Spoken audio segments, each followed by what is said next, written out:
বিশ্বের সবচেয়ে বড় গণতন্ত্র ভারতবর্ষ, যেখানে এখন চলছে গণতন্ত্রের শ্রেষ্ঠ উৎসব লোকসভা নির্বাচন। লোকসভা নির্বাচন ভারতবর্ষের পার্লামেন্টারি সিস্টেমের একটি অংশ।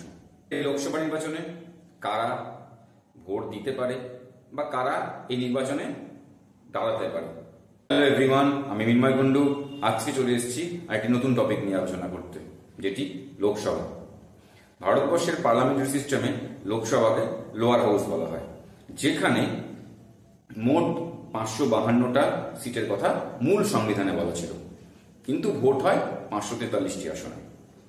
এবার এই 543টি আসনে যারা ভোট দেয় তারা প্রত্যক্ষভাবে নির্বাচিত হয়, মানে জনগণের দ্বারা, আমাদের দ্বারা নির্বাচিত হয়। এবার কারা এই ভোট দিতে পারে লোকসভা নির্বাচনে? যাদের বয়স 18 বছর বা তাদের ঊর্ধ্বে, তারা এই লোকসভা নির্বাচনে ভোট দান করতে পারে।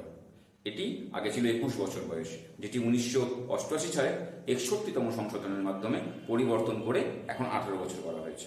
তারা এই নির্বাচনে প্রতিদ্বন্দ্বিতা করতে পারে। যাদের বয়স 25 বছরের ঊর্ধ্বে, তারা এই লোকসভা নির্বাচনে প্রতিদ্বন্দ্বিতা করতে পারে। লোকসভায় সংখ্যাগরিষ্ঠতা পেতে হলে মোট আসনের অর্ধেকের থেকে এক বেশি পেতে হবে, তবে সেই দল সংখ্যাগরিষ্ঠতা হবে। সংখ্যাগরিষ্ঠতা দল থেকে প্রধানমন্ত্রী নির্বাচিত হবে এবং তারপরে সেখান থেকে কাউন্সিল অফ মিনিস্টার। এই কাউন্সিল অফ মিনিস্টার রেসপন্সিবল থাকবে হচ্ছে লোকসভার কাছে, এবং ইন্ডিভিজুয়াল মিনিস্টার যারা থাকবে তারা রেসপন্সিবল থাকবে হচ্ছে প্রাইম মিনিস্টারের কাছে, এবং প্রাইম মিনিস্টার রেসপন্সিবল থাকবে হচ্ছে রাষ্ট্রপতির কাছে। এবার লোকসভা সদস্যদের মধ্যে থেকেই লোকসভার একজন স্পিকার নিযুক্ত হয়, যিনি লোকসভা পরিচালনার দায়িত্বে থাকেন।